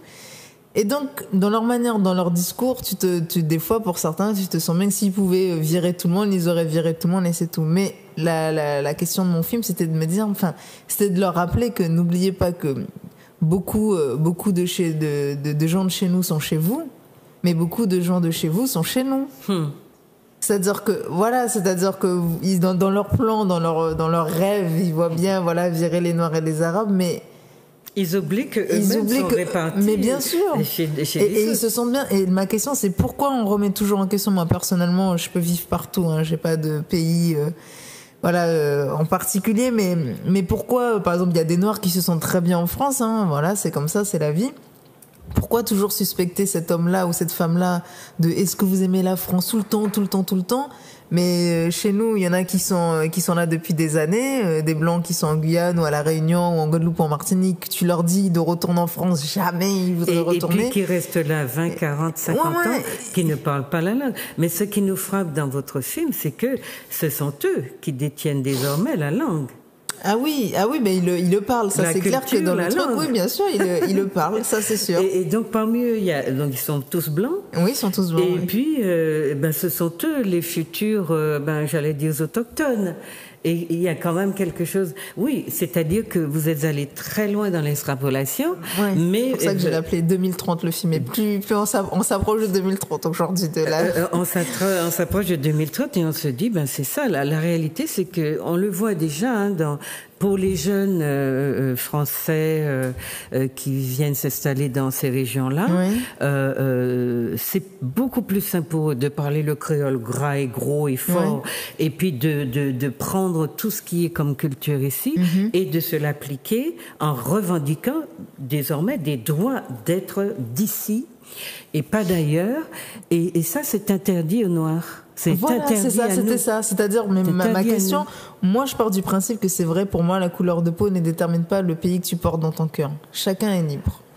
Moi, dans un pays libre, mais pas dans un pays colonisé. Non, mais c'est-à-dire que cette liberté, effectivement, c'est toujours pour une certaine population. Et nous, par exemple, j'imagine, j'étais en Guadeloupe il y a pas longtemps, j'imagine, les Blancs de quelques pays qui soient, quand ils sont accueillis là, ils sont quand même bien, mais j'imagine peut-être un Africain, même qui sort du Zimbabwe, n'importe où il va arriver en France, il y a toujours cette vision de il est pauvre, qu'est-ce qu'il fait là Oui, l'Africain n'a pas de place. Regardez, même dans un des phénomènes les plus actuels qu'on observe, c'est qu'en ce moment, dans nos pays où les gens reviennent en vacances, 90% des vacanciers ont un partenaire blanc. Donc on va dire, mais c'est le hasard et c'est l'amour. C'est le grand discours qu'on entend chez nous. Imaginez que 90% des partenaires des Guyanais, des Guadeloupéens, des Martiniquais étaient des Africains. J'ai l'impression que nos pays seraient à feu et à sang. Alors je le dis en exagérant autant qu'il faut pour vous montrer que le fait que ça nous paraisse normal que tous nos enfants aujourd'hui aient des partenaires blancs n'est pas si normal que ça, parce que si c'était des Africains, nous aurions manifesté notre désaccord, nous connaissant, sachant comment nous fonctionnons, Et puis le racisme larvé que nous pratiquons entre nous, je suis persuadée que même nos enfants passeraient, ceux qui auraient eu l'idée d'aller avec des Africains, passeraient de très mauvais quart d'heure. Bon, alors... Donc ce film, voilà, c'est juste parler du racisme sans forcément montrer des Noirs. Voilà. Et poser les bonnes questions. Excusez-moi, ça sera coupé. Et poser les bonnes questions et changer les rôles, quoi. Pour une fois, et montrer que finalement... En fait, vous le montrez à travers un père de famille. C'est ça qui est... Alors voilà, c'est le synopsis, c'est on est en 2030, que là, le gouvernement en place, on ne sait pas c'est qui. Bien sûr. Voilà, le film ne le dit pas. Débat sur une loi qui dirait que maintenant, le seul critère pour vivre en France, c'est d'avoir la peau blanche. Donc tous ceux qui ont la peau noire, hop, doivent partir. Un peu coloré, oui. Voilà, donc du coup, le spectateur s'attend peut-être à voir des noirs se rebeller, mais non en fait, parce que du coup cette loi, elle implique aussi que tous les blancs du coup des pays noirs doivent repartir.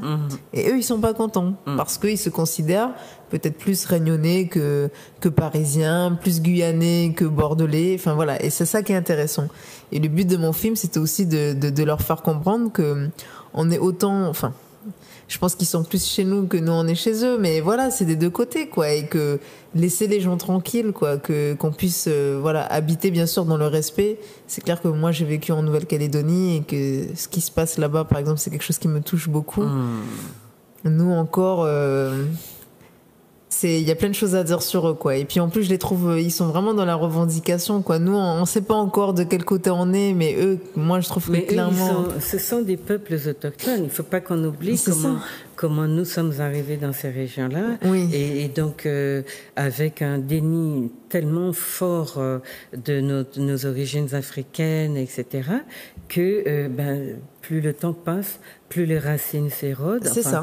Non, il faut le dire. Tandis que les Kanaks, eux, ils sont Kanakis dans une civilisation qui a eu. Et encore, ils sont menacés, même en ayant ces racines aussi profondes et en tenant autant qu'ils le font à leur culture. C'est ça. Donc, moi, je sens vraiment qu'ils ont une force, ils y tiennent, même leur manière de s'habiller, de parler. Enfin, c'est pas nous, quoi. Oui. Nous, on est vraiment mélangés. Là où les colons sont installés, ils sont dans les espaces urbains, là où l'économie aussi, puisque c'est d'abord une exploitation économique. Oui, c'est ça le problème. Vous voyez bien combien la France est puissante. Et aux dernières élections, elle avait aussi pensé qu'elle en avait fini avec le problème kanak. Et puis, pouf, ça lui est revenu à la figure. Ça lui est revenu à la figure parce qu'il a fallu redéfinir le jeu, le reconsidérer, puisque on avait pensé que les Kanaks seraient éliminés par ce vote, et puis voilà qu'ils font près de 43% de... Et du coup, ça change. Mais bon, vous savez, les stratégies, le système est en place. Il y a des stratégies, c'est comme ça. Le système est en place, il met en place des stratégies aussi pour récupérer ceux d'entre nous qui essayent de lui échapper. C'est ça. Donc, on peut regarder. Donc, on va voir un petit extrait de une minute, tout petit peu plus d'une minute, et puis on vous revient. Mais c'est du grand délire, ce débat. Vous allez vous faire démonter par l'opinion publique. Sûrement pas. En ces temps de crise, rendre la France aux Français, c'est la meilleure idée que le gouvernement ait eue depuis des années.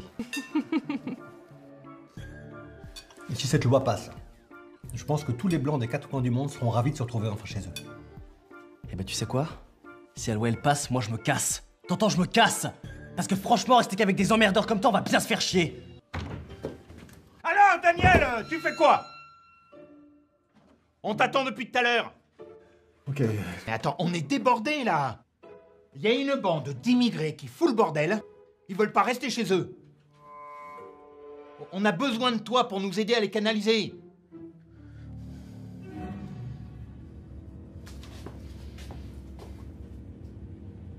Mais attends, il y a un truc que je comprends pas, là. Ces gens ne sont pas noirs. Non.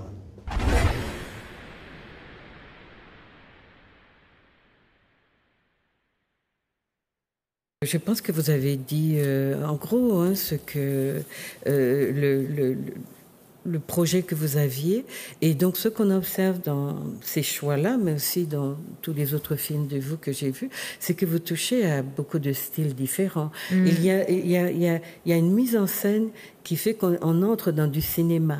On n'est pas dans le documentaire qui décline des choses un peu comme ça. On est vraiment dans du cinéma, la mise en scène, la présentation, l'entrée en matière, tout ça. C'est toujours du vrai beau cinéma. Et puis en même temps, vous touchez à tout. Vous touchez à beaucoup de choses. Oui, je suis au début encore de ma jeune carrière et voilà, autant du docu que de la fiction, différents styles. Mais parce que finalement, c'est aussi différents styles qui me touchent. Voilà, l'importance pour moi, c'est l'histoire, en fait. Oui, parce qu'on se dit, si jeune, et elle a déjà autant de cordes à son arc. Alors, mon Dieu, on attend que de vous voir nous produire des choses extraordinaires. J'espère que les moyens arriveront. Là, c'est vrai que je pars sur aussi un nouveau projet dont on va parler. Voilà. Maintenant, on va en parler. Oui. Mais franchement, où est-ce que les téléspectateurs pourraient voir vos films et les utiliser aussi dans les écoles? C'est ça. Après, moi, je suis beaucoup sur les réseaux sociaux, donc c'est sûr, en tapant mon nom, Marie-Sandrine Bakoul, ils peuvent tomber sur ma page et me demander, au fait, tout simplement. C'est vrai que je les mets pas en ligne, en accès libre pour l'instant, parce qu'ils peuvent encore être sélectionnés en festival. Donc c'est vrai que c'est important. Pareil pour la télé, ça passe encore à la télé, il y a une sorte d'exclusivité, mais si ce sont des professeurs ou des gens qui veulent le voir, généralement je donne un lien qui dure pas longtemps, au moins le temps qu'ils puissent le regarder. Et puis voilà quoi. Mon but c'est de partager. Oui, parce qu'il y a un événement qui est assez récent, qui a été mis en place par un mouvement panafricain, c'est l'éducation, les états généraux de l'enfant afrodescendant. Oui, c'est vrai. Et moi, je pense que même pour les parents, ce sont des documentaires à voir. C'est vrai. Donc voilà, je pense qu'ils vont vous contacter. Mais avec plaisir. On fait un film, c'est pour qu'il soit vu au plus grand nombre. Oui, et puis pour expliquer, vu et puis que, comme vous le disiez tout à l'heure, que cela nous fasse cogiter et que nous permette de remettre en question ces manières que nous avons de réfléchir sur nous-mêmes, qui sont vraiment autodestructrices, parce que j'écoute le discours des gens, du peuple, et je rentre chez moi souvent abattue en me disant, mon Dieu, qu'est-ce qu'on va faire de cette manière de penser? Même quelqu'un qui me disait hier encore, ah non, mes cheveux, c'était ce machin-là, l'espèce de gros cheveux crépus africains, bagay-là, incoiffable. Ah non, aujourd'hui, c'est pas comme ça. Avec tout le métissage qu'on a, les cheveux ne sont plus comme ça. Et donc, c'est un progrès. Et franchement, oui, je suis rentrée. Mais je sentais ça. Et puis, les mimiques. Oui, les mimiques qui accompagnent. Ça, Et puis, l'idée que vraiment, il y a un cheveu, quoi. C'est une malédiction. Et vous vous dites, mon Dieu. Mais je lui dis, mais non, mais le cheveu crépus existe encore. Vous n'allez pas me dire qu'il n'est plus là. Ah non, mais c'est plus le crépus. Comme moi, j'avais ce gros machin-là, africain. Avec les gestes et tout. Et puis l'idée, c'est que l'Afrique n'a que du cheveu crépus, ce qui est faux. Et même les Africains partagent cette idée-là. Et c'est d'ailleurs ceux qui les ont lisses ou ondulés, etc., sont tombés dans le même panneau qui consiste à dire que les Blancs ont dressé des Blancs à peau noire. Ils ont parlé de Blancs à peau noire et tous les gens de la côte de l'Est de l'Afrique considèrent qu'ils sont des Blancs à peau noire. En tout cas, qu'ils ne sont pas des Noirs. Enfin, vous voyez, c'est compliqué notre histoire. D'où l'audiovisuel. Si on peut faire des films qui puissent, alors, d'abord... Parce que des fois, les gens ont besoin de voir. Voilà, déconditionner. Et puis, réfléchir sur comment... J'aurais beaucoup aimé que nous réfléchissions sur nos mimiques quand nous parlons du cheveu crépus, de la peau noire. Il y a une dame qui me racontait hier, une rencontre. Oui, sa fille lui dit, tu sais, j'ai rencontré quelqu'un de vraiment bien. Mais il est noir. Des gens de Martinique. D'accord. Et dès qu'il y a un problème, ah oui, regardez, c'est encore des nègres qui font ça. Entre nous, des nègres qui font ça. Et la personne qui raconte ça, elle dit qu'elle ne comprend pas, mais c'est elle qui dit à sa maman, j'ai rencontré quelqu'un de bien, mais il est noir. Mais un gros mais au milieu là. Et on a l'impression nous sommes finalement dans nos têtes des blancs qui parlent sur les noirs comme les blancs racistes, enfin je veux dire ceux qui sont racistes ou bien qui ont lancé cette manière de parler des autres. On a l'impression qu'on est qu'on ne se projette pas dans l'autre qui est l'autre nous-mêmes. Donc il y a un problème à ce niveau-là. Là, vous savez ce que je suis en train de relire en ce moment, c'est Peau noire, masque blanc de Frantz Fanon. Et c'est vrai que quand je l'avais lu, je suis contente de le relire parce que c'était en 2010 et là il s'est passé tout ce que vous savez. Et là je le relis et il met le doigt sur plein de choses. Puis analyser ça d'une manière clinique, du coup c'est intéressant. Mais effectivement il y a c'est bizarre. Hein, mais on n'a pas avancé. Hein. On n'a pas avancé. Alors maintenant, vous êtes ici, parce que l'heure, vous voyez, on pourrait discuter avec vous des heures durant, mais je sais que vous êtes à la Martinique pour un projet qui s'appelle Chivé Soleil. Racontez-nous un peu ce projet. Chivé Soleil, c'est une grande aventure. Donc j'avais fait un petit court-métrage très court en 2014, ça s'appelait Sur le chemin de la liberté, où en fait mon héroïne grimpait une montagne et tout le long de son parcours, elle revoyait tous les préjugés. Voilà, très beau. Et donc à partir de ce film, et c'était bien avant 2030, avant tout ça, hein, je dis à l'héroïne qui est aussi qui avait un blog sur les cheveux crépus en Guyane, il faut faire un film, il faut faire un documentaire. Donc en 2016, on avait lancé un crowdfunding pour pouvoir récolter des fonds pour faire ce film-là. Bon, on n'a pas pu avoir tout ce qu'on avait, j'ai pu acheter ma petite caméra et puis la vie a fait que j'ai bifurqué sur d'autres projets. Et là, on arrive en 2019. Et on me redemande encore, alors ce film, et je me dis, il faut y aller. Oui. Surtout que, je ne sais pas si c'est un hasard, vous avez entendu le petit souci qu'il y a eu avec le lycée Bel-Air. Y a plein de... En fait, j'aurais pu penser que c'était réglé, mais en fait, c'est loin d'être réglé. C'est loin d'être réglé. Oui, mais on aurait pu vraiment... C'est ça. Et du coup, je regardais... En même temps, il y a quand même un progrès. Il y a eu une évolution, bien sûr. Et je regardais un peu les films qui ont été faits. Et pour moi, il me manque quelque chose, c'est-à-dire que c'est notre avis, nous avec nos mots, c'est-à-dire d'où le fait que de ce film, qui est un documentaire que je veux faire sur les cheveux afro-naturels, sur les locks aussi. Je veux vraiment inclure cette coiffure-là qui est pour moi représentative de notre identité aussi, et l'analyser en Guadeloupe, en Martinique et en Guyane. Parce que pour moi, je vois ça comme, c'est vrai, une sorte de marronnage aussi. C'est-à-dire qu'on sort d'un système pour recréer un autre système avec nos produits, nos codes, notre langage. Après avoir comment ça a pris, est-ce que c'est toujours authentique? Est-ce que c'est devenu purement commercial? Je sais pas. Pour certaines femmes, c'est identitaire. Pour d'autres, c'est vraiment une mode. Faut aussi l'accepter, hein. Même si, quand je les interviewe, il y a le côté identitaire qui revient, donc qu'elle le veuille ou non, voilà, c'est comme ça. C'est forcé, les cheveux qui poussent sur nos têtes. Mais oui, c'est ça, je sais. Donc, et donner aussi la parole aux hommes, c'est ce qui m'a manqué dans peut-être les films que j'ai vus, parce que finalement, la femme aussi fait des choses pour lui plaire, et qu'ils ont un rôle, et que moi, je regarde en Guyane, par exemple, les hommes laissent en fait, ils profitent de leurs cheveux crépus autant que les femmes, enfin celles qui se sont réveillées. Ils ont plus de liberté de le faire que les femmes. Et ils l'ont à tous les niveaux, de toute façon. De toutes les manières, ça c'est sûr. Mais du coup, c'est intéressant donc je veux faire vraiment un film aussi intergénérationnel, c'est-à-dire autant avoir des jeunes que des plus anciens. Et là, j'ai commencé, bon voilà, je reviens de Guadeloupe, j'ai fait du repérage, j'ai commencé à tourner des séquences. C'est magique. Parce que tu entends des choses, puis même que les gens te parlent, même dans leur langue créole, qui te disent les choses. Non, franchement, c'est génial. Je veux faire un film qui nous ressemble. C'est ça. Et qui nous aide à comprendre où on en est, que ce soit, voilà, on en est là aujourd'hui, ce qu'il faut encore changer, le parcours qui nous reste à accomplir, mais c'est passionnant, vraiment, c'est passionnant, et c'est encore un film un peu, enfin c'est un film engagé dans le sens où j'ai pas encore tous les moyens financiers que je voudrais au fait, parce que je pense que c'est un film ambitieux, mais voilà, j'ai quand même une équipe qui croit en moi. Je sais que ce film est important pour nous, et on ira jusqu'au bout. 52 minutes. Peut-être un peu plus, mais en tout cas, on va sur la base de 52 et qui sortira, j'espère, en 2020. D'accord. En 2020. Mais je trouve ça d'autant plus important que j'entends dans les discours actuels, parce qu'on a beaucoup de mal à périodiser les choses qui nous touchent, les événements qui se produisent chez nous. Et j'entends beaucoup de gens dire oui, c'est parti des États-Unis, le mouvement Napi, etc.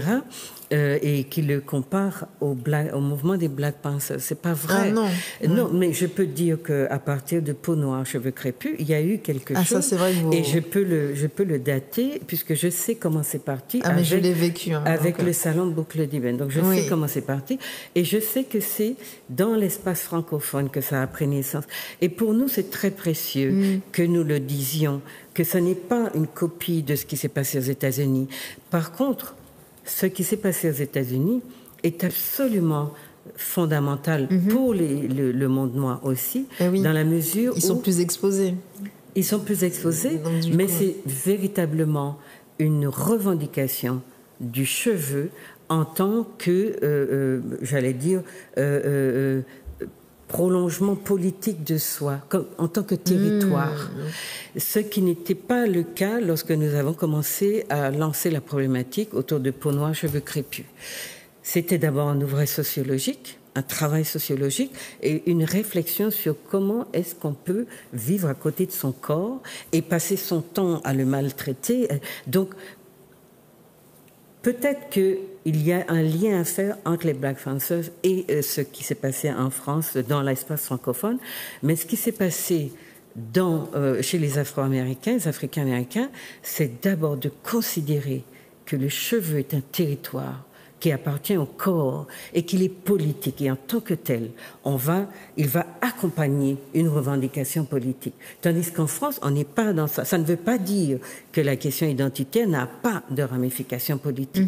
Et comme j'entends beaucoup de discours, j'ai fait un gros effort de réflexion pour distinguer les deux sans les couper l'un de l'autre. Mais le mouvement en France n'est pas né du mouvement Black Panther ni de ce qui se fait aux États-Unis. Cependant, c'est ce que je cherche aussi à comprendre dans ma recherche, c'est qu'il y a des formes de transmission, de passage au niveau du peuple noir qu'on observe depuis l'esclavage, que ce soit aux États-Unis, au Brésil, dans toutes les colonies françaises, on se demande mais par quelle voie ça passe.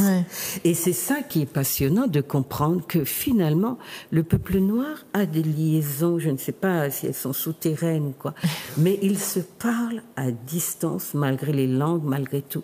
Parce que si vous prenez ce qui se fait au niveau esthétique, au niveau habillement, au niveau de beaucoup d'autres choses, de bijoux, du port de la femme noire, dans le monde entier, vous retrouvez des constances, ce qu'on appelle en sociologie des régularités. Donc moi, mon travail il est plus sociologique, trouver ces régularités-là et dire en même temps que d'avoir posé le corps comme un territoire qui est politique et qui va accompagner une revendication si forte que celle des Africains-Américains, c'est important. Donc voilà pourquoi la question de Chivé Soleil, à mon avis, est intéressante parce qu'elle va apporter probablement une sorte de la matière pour étayer justement cette vision qui est propre à l'espace francophone, qui est vraiment dominé identitairement, qui est vraiment sous le poids, le joug de l'assimilation, l'idéologie assimilationniste.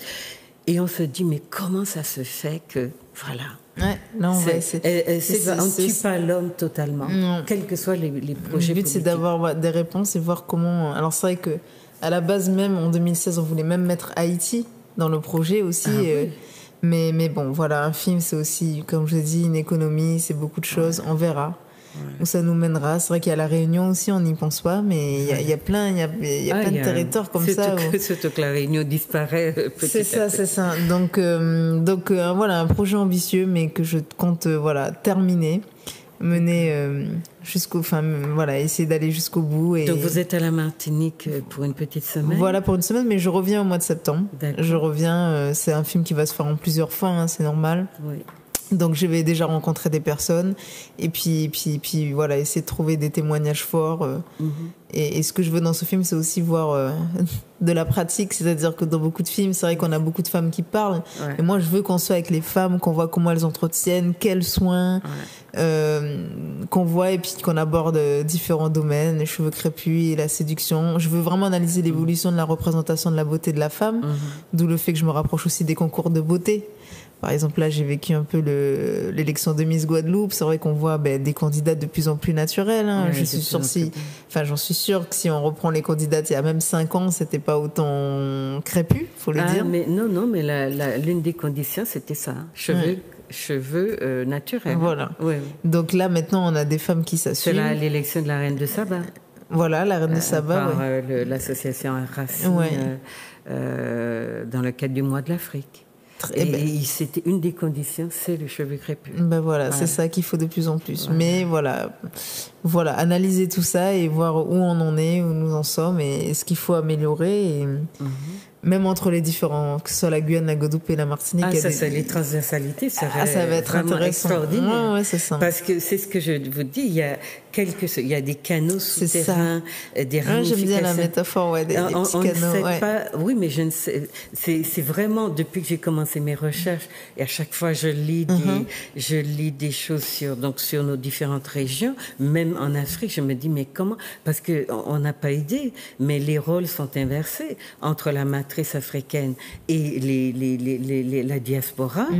C'est souvent à la diaspora que se réfère une très grosse partie du continent en matière de mode, en matière aussi d'évolution. Et c'est presque unique au monde, que ça soit dans sa diaspora, que la partie continentale, la racine, cherche à se ressourcer ou bien trouve des modèles.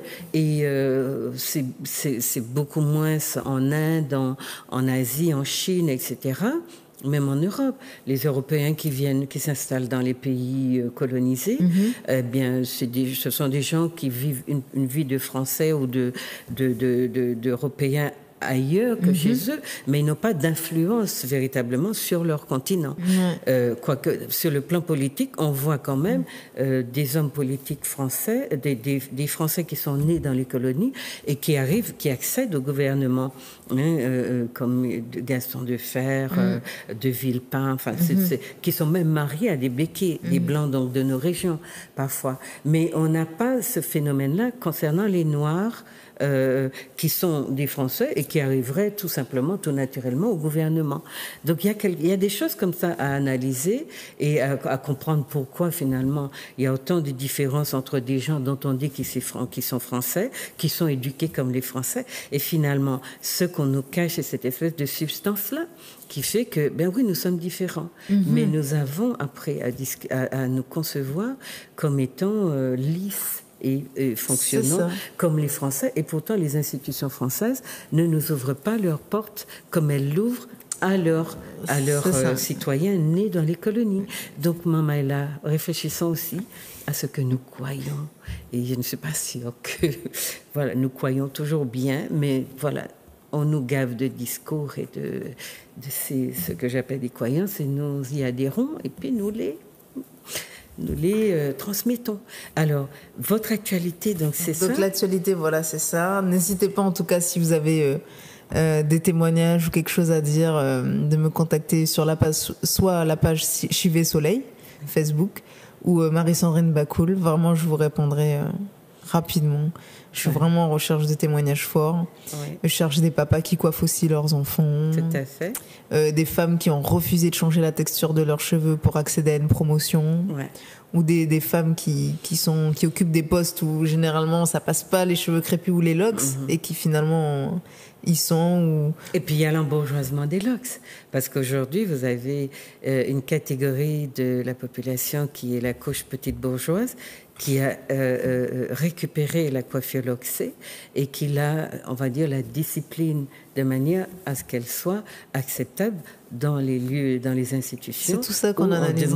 Donc il y a une forme de lissage aussi du loxé, mais c'est intéressant parce que ce processus de réappropriation de son cheveu se fait dans un cadre institutionnel qui n'accepte pas le cheveu crépus, mais qui est forcé de l'accepter parce qu'il y a une forme de lissage du loxé. En même temps, il garde sa nature crépue ou sa structure crépue. Donc tout ça sont des subtilités aussi des formes de réappropriation de soi qui sont basées sur des compromissions avec l'institution et en même temps qui sont dans des résistances subtiles. Ils sont pas, vous disiez tout à l'heure, il ne faut pas dire trop frontalement ce qu'on pense. Moi, je suis plutôt de nature à penser que le conflit, la façon d'exprimer les choses, tant que l'autre croit que vous croyez ces baboules, il finit par vous manquer totalement de respect. Non, je disais ça surtout dans les films. Il y a une manière subtile de... Non, je sais, mais voilà. J'ai précisé. Mais dans les livres, vos livres, ils ont été très importants pour moi aussi, pour l'écriture de ce film. Donc, comme quoi, moi, tous mes films, ça part d'écrit, au fait. Mais il faudrait voudrais que je vous parle aussi de mes dernières découvertes en matière d'invention du génie africain qui est né dans l'Égypte antique. Parce que nous allons devoir remettre pas mal de choses en cause dans les questions d'aliénation de la femme noire, etc. Et vous allez voir il y a des choses à dire. Non, la femme noire est vraiment à l'origine d'énormément de choses, comme le peuple noir d'ailleurs, hein. Des choses qu'on lui a apprises, mais qu'on refuse dont on lui refuse la paternité, ou pour lesquelles on lui refuse la paternité. Voilà. Alors, dites-nous, donc vos projets, c'est Chivé Soleil. Chivé Soleil, voilà. Ça va être vous cherchez du financement, c'est ça? Oui. Vous allez faire un crowdfunding? Non, je ne referai pas de crowdfunding, mais c'est vrai que, voilà, on parle de changer les choses. Moi, j'espère, et j'en ai rencontré en Guadeloupe quand même, voilà, rencontré que ce soit en Martinique ou en Guyane, des chefs d'entreprise qui veulent investir, qui ont conscience, voilà, qu'il faut développer ce domaine-là, hein, chez nous, l'audiovisuel. Et voilà, quoi, rencontrer peut-être les bonnes personnes qui comprennent l'intérêt de ce sujet, l'intérêt de ce film, pour nous, pour les autres aussi, puisque c'est un film qui va être diffusé même dans les festivals, que ce soit en Afrique ou aux États-Unis. Donc il n'est même pas question que de nous, c'est aussi de se dire mais comment à travers de ce film-là on peut toucher d'autres personnes et rapprocher les gens. Donc ouais, c'est un défi, mais je veux y croire, je veux me dire qu'il y a des gens, parce qu'on le sait tous, il y en a qui ont les moyens. Et il y en a qui veulent investir dans des projets engagés culturellement. Bien sûr. Donc j'espère, en tout cas, vous savez que vous pouvez me contacter et que ça soit un film qui nous ressemble jusqu'au bout, quoi. Financé aussi par nous. Bien sûr. Voilà. Et qui dise une parole authentique. Et avoir une parole libre. Parce que tout ce qu'on a, c'est vrai, produit sur nous, c'est dans la compromission, c'est dans l'à peu prérisme, c'est dans le mal-être. Est-ce que je vais pas choquer?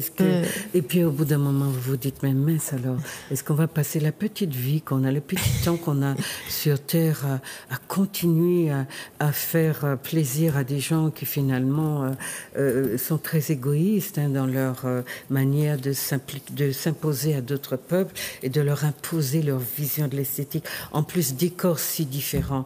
Pourquoi une seule esthétique? Et pourquoi ce lissage, cet aplatissement du corps noir, cet effacement de sa couleur, quand la nature lui a donné tout ce qu'il lui fallait pour être justement le premier peuple, la première civilisation qui a tout apporté au monde?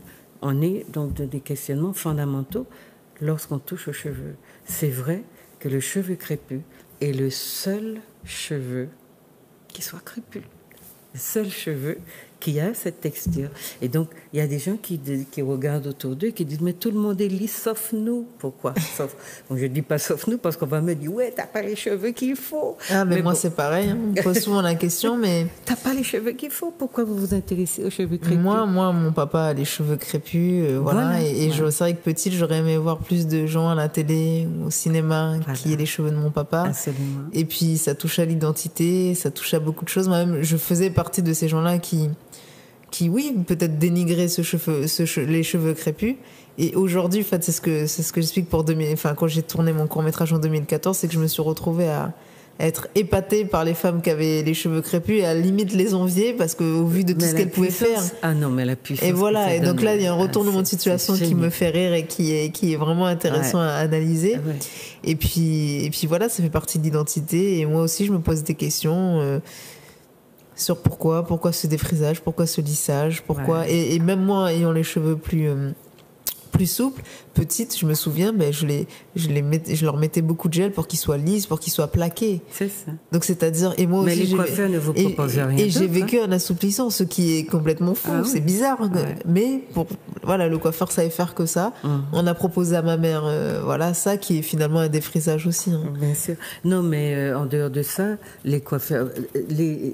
On a des échelles pour évaluer ce qui est acceptable ou pas, mais même, je vous dis, chaque fois que j'ai posé les pieds chez un coiffeur, j'avais aussi brushing, mais cette truc-là de défrisage avec peu de soude, je sais pas quoi là. Ouais. C'était pour les gens, c'était la solution pour les avoir totalement raides, quoi. Donc voilà. Maintenant, ce projet de cheveux, vous avez dit tout à l'heure qu'on avait l'impression qu'on avait fait un grand pas en avant. J'avais l'impression. De par le mouvement. Alors c'est vrai. La question c'est comment nous mesurons nos progrès, puisque ça vient souvent dans les discussions. On a l'impression qu'on stagne, et c'est vrai que le système est là, qui surveille, qui met des barrières, qui contrôle, puisque son projet c'est quand même l'assimilation totale. Et en même temps, il y a des résistances, comme pendant l'esclavagisme. Il y a des résistances. Donc, la question, c'est de bien essayer de comprendre comment nos peuples s'ajustent aux dominations, qui soient sur les corps, sur les esprits, ou bien dans les institutions même, qui s'exercent contre eux et contre lesquels ils ne sont pas armés pour un affrontement direct. En tout cas, une remise en question directe, puisqu'on dépend totalement, par l'organisation de nos sociétés, de la société dominante française. Donc voilà, ça c'est avant qu'on dise on n'a pas progressé ou on progresse, il faut qu'on sache ce que ça veut dire aussi pour chacun. Pour une femme, par exemple, qui s'est défrisée 30 ans et qui dit aujourd'hui j'arrête, qu'est-ce que ça a comme signification? C'est ça. Je veux dire identitaire, mais aussi s'il y en a 10 qui vous disent la même chose, sociologiquement, ça représente quoi? Parce que les enfants seront influencés. C'est ça. On sait que les parents, les enfants imitent leurs parents. Et c'est pour ça que dans mon film, c'est important pour moi, et j'ai beaucoup de mamans, et on voit la transmission avec l'enfant.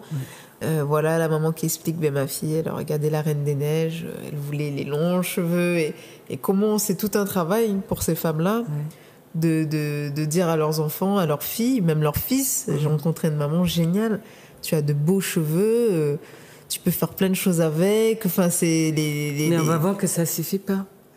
C'est un tout. Parce que beaucoup de mamans disent ça, t'es belle, t'es ci, t'es ça, mais quand l'enfant est confronté à un environnement, j'allais dire raciste ou racisé, et le discours de ses parents, ceux qui croient en lui, c'est pour ça que j'ai écrit La Poupée d'Isis, qui est devenu un bel album, je sais pas quel sort on lui réserve, mais apparemment il y a une très bonne réception même pour les parents qui voudraient parler à leurs enfants de ce sujet-là et qui n'y arrivent pas facilement. Eh bien, le projet c'est ça, c'est d'abord que les parents comprennent que l'enfant Isis, elle n'est aussi forte et aussi bien et aussi sereine.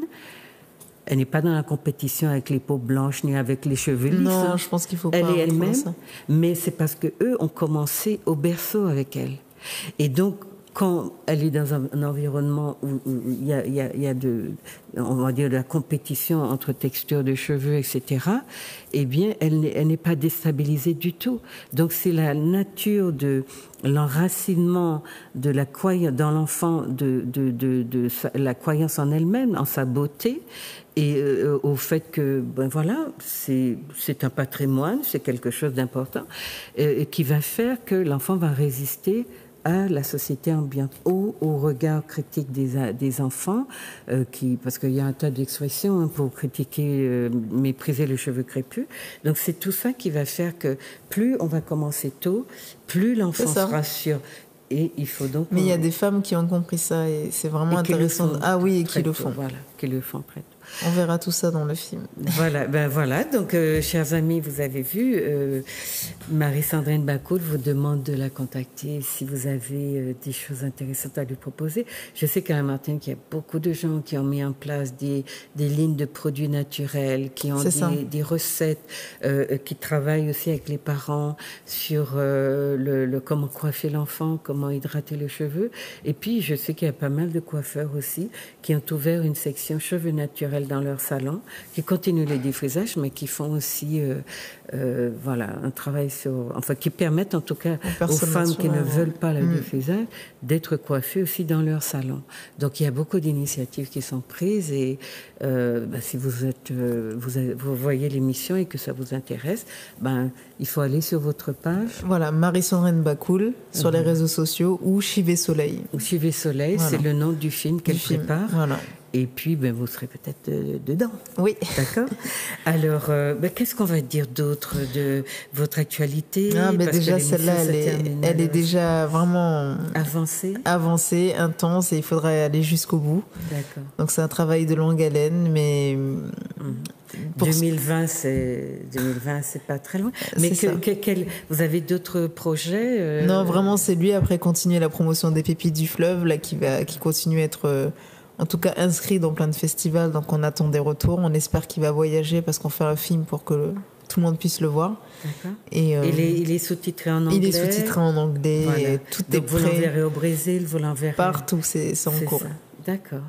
Eh bien, je sais pas moi, qu'est-ce que vous allez dire? Moi, je vous ai dit comment ces films sont beaux. J'espère que vous allez vous aurez envie de les voir. Et puis, lui demander l'autorisation de les diffuser. Parce il n'y a que, aucun souci. Franchement, elle aborde avec beaucoup de subtilité des problématiques qui sont très importantes pour nous. Et puis, je réfléchissais aussi au fait qu'on nous dise, oui, comment transmettre notre culture, qu'est-ce qu'on transmet? Il n'y a pas grand-chose sur nous. Mais quand vous faites le tour de toutes ces petites mains à la Martinique, en Guyane, à la Guadeloupe, qui travaillent sur des pans de nous-mêmes, de notre histoire, quand vous mettez tout ça ensemble, franchement, il y a de la matière. Et c'est parce qu'on n'est pas assez curieux de nous-mêmes, on se fouille pas. Donc moi, quand j'ai des petites pépites comme ça, ou des grosses pépites comme ça, dès que je peux, je vous les présente, mais c'est pour que vous fassiez votre part du travail, les considérer, les inviter, vous intéresser aussi à leur travail ou à leurs travaux, ça dépend des secteurs, mais tout ça, c'est capital. Et puis l'image, vous savez, désormais, c'est par elle que nous passerons, et c'est d'elle dont nous avons besoin pour nous dire au monde, et vous savez que il n'y a pas d'autre solution que de produire de la qualité. Et franchement, Marie-Sandrine Bacol, voilà, elle est toute jeune, elle a plein d'ambition, et en même temps, elle a un souci je ne sais pas s'il faut dire ça, un souci de son peuple, en tout cas de nous définir de manière intrinsèque. En tout cas, oui. J'ai envie de participer à la construction. À la construction, et on a chacun un rôle, on a chacun un don. Donc en tout cas, moi je vais utiliser le cinéma pour ça. Et oui, et puis c'est vraiment l'espace d'avenir qu'il nous faut, parce que nous sommes éduqués dans la modernité et dans l'idée que c'est par l'image que tout se passe, et c'est vrai, en communication. Alors dites à vos téléspectateurs, je sais pas. Merci en tout cas de m'avoir reçu, Madame Smeralda. C'est vraiment un honneur, puisque vos livres ont aussi m'ont motivé aussi à faire ce film. On a chacun un rôle, et je pense que le vôtre a été vraiment important et est toujours important dans cette question des cheveux. Et voilà, tous les spectateurs, n'hésitez pas à me contacter si vous avez de forts témoignages, et à soutenir la production audiovisuelle locale, que ce soit moi ou d'autres réalisateurs de chez vous, parce que c'est compliqué, c'est une grosse économie. Effectivement, on ne nous attend pas les bras ouverts. Donc il y a des sacrifices à faire. Des fois on se dit oui, mais pourquoi on doit aider? On a besoin de sous pour faire un beau film, ça demande des moyens. C'est comme ça.